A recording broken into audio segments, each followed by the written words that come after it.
Olá pessoal, eu sou Marcela Ferreira, tenho alguns cursos na área de saúde e também na área da inteligência emocional. Nesses últimos 4 anos eu investi pesado nos conceitos através de livros e de uma forma impecável eu posso dizer para vocês que expandiu totalmente a minha mente, o conhecimento e conceitos que eu tinha anteriormente. Hoje a gente tem muito disponível aí através das redes sociais o acesso rápido, conciso e objetivo do Google, que são informações que a gente deixa de se aprofundar quando a gente abre um livro e realmente se desfruta daquilo que ele nos oferece. Hoje eu quero deixar 3 dicas aqui para vocês e vou deixar um breve resumo sobre esses livros. O primeiro livro que eu quero deixar é Mais Esperto que o Diabo. É um título um pouco assustador, mas o autor é bem conhecido, Napoleão Hill. Geralmente o pessoal conhece os outros livros de Napoleão Hill, que é o Quem Pensa Enriquece e também A Lei do Triunfo, mas esse aí o pessoal não conhece. Então, lendo e desfrutando desse livro, numa entrevista breve que ele faz com o diabo, que ele pede para ser chamado até de Sua Majestade, porque ele controla 98% da mente da população. Então o diabo, ele é persuadido por Napoleão Hill, por isso que o livro é Mais Esperto que o Diabo, a informar quais são as armas que ele usa para alienar as pessoas. E acredite ou não, algo me chocou muito. Ele falou que as armas que eles usam, uma das armas que eles usam, né, na verdade, são as crenças autoimpostas por 3 instituições. São a família, ou seja, os pais, a religião e também a escola.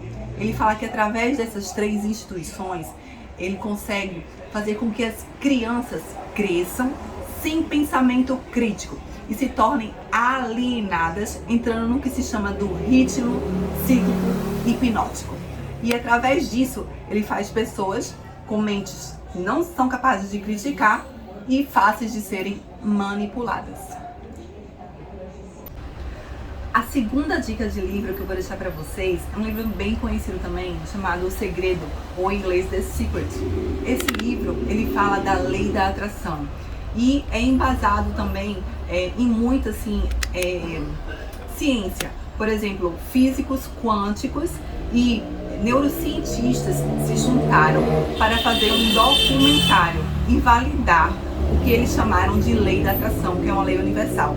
Eles comparam a lei da atração à lei da gravidade. É uma coisa que mesmo que você não acredite, ela existe. E eles falam que se você tiver um desejo ardente no seu coração, você visualizar aquele desejo ardente e viver como se já tivesse recebido, aquilo chega até você. Como cristão, eu linko isso à fé. Então, na fé, quando a gente acredita realmente que aquilo que ainda não está disponível no plano físico, mas já está disponível no plano espiritual, ela chega até a gente num determinado momento da nossa vida. E o engraçado é que eu faço um link entre esse livro e o livro anterior, porque Napoleão Hill, antes da entrevista com o diabo, ele falou uma frase que pra mim nunca mais eu vou esquecer. Você não sabe o poder que é substituir ao medo pela fé. Quando você faz isso, coisas extraordinárias acontecem na sua vida. Ele também fala do poder da oração. Você profetizar. As palavras, elas têm poder. Assim dizia minha bisavó, que tinha 93 anos de idade. Então, muito cuidado com o que você profetiza para você mesmo, porque aquilo que você profetiza vai chegar até você. A terceira, mas não menos importante, dica que eu vou deixar para vocês de leitura é o livro A Cabana. Existe também um filme que já foi conhecido, né? E também já saiu do cinema já há alguns anos, em que o principal ator, que é o Mac, ele perde a filhinha dele.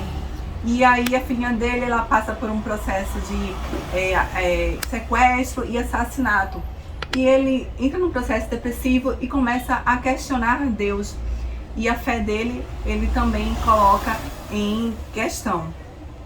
E aí ele recebe então uma cartinha de Deus para que ele volte para a cabana em que a filha foi assassinada. Retornando lá, ele tem um encontro especial com a Trindade, com Deus Pai, Deus, Jesus e o Espírito Santo. Nesse encontro, eles falam que amam especialmente ele, e ele passa por todo um processo de questionamento com Deus, julgando a Deus e perguntando a ele onde ele estava, quando a filhinha dele passou por aquele processo tão difícil. E tem uma parte específica que até eles filmaram no livro, que o Mac, ele vai ao encontro da sabedoria. E nesse encontro da sabedoria, ela pede para que ele assuma o lugar de juiz. E ele assumindo o lugar de juiz, ele pode julgar ou não as pessoas e situações que aconteceram. E aí ela pergunta, o seu pai, o pai dele batia muito na mãe dele. O seu pai foi acusado ou julgado? Aí ele falava, julgado.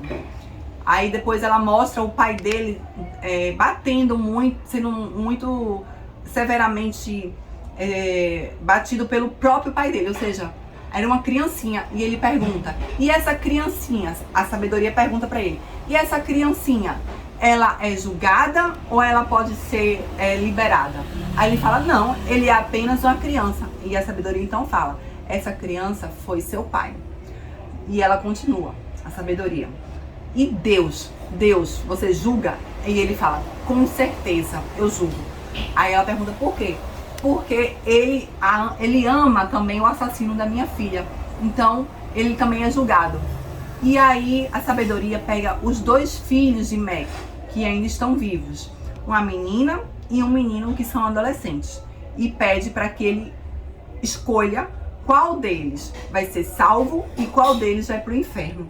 Então Mac, de uma forma desesperada, ele se levanta da posição do trono de juiz e pede para que a sabedoria não faça isso e que leve ele no lugar dos seus 2 filhos. Então foi mais ou menos isso, né, que Cristo fez por nós. Muitas vezes, nos desertos das nossas vidas, a gente pergunta onde está Deus? Porque Deus permitiu que a gente passasse por aquilo. Só que, de uma forma muito sábia, nesse mesmo filme, Deus mostra pra ele que quando ele fala assim, até o seu próprio filho você abandonou julgando Deus, né? Aí Deus fala assim, não, Mac, eu não abandonei ele. E ela levanta as mãos e mostra as 2 chagas. Ela foi crucificada, o Deus foi crucificado junto com Jesus. Então, muitas vezes, quando situações injustas e que a gente não consegue ter respostas, acontecem com pessoas que são pessoas tão ingênuas, como crianças, por exemplo. A gente pergunta, onde está Deus? Deus está lá, do lado daquela criança sofrendo junto com ela. Então, gente, existem outras sabedorias que eu indico que vocês leiam esses livros por completo. Eu só dei uma breve passada aqui para que vocês despertassem curiosidade, né? E também incentivo que vocês abram o livro, rabisquem, façam anotações, porque isso pode te levar para um novo nível de sabedoria.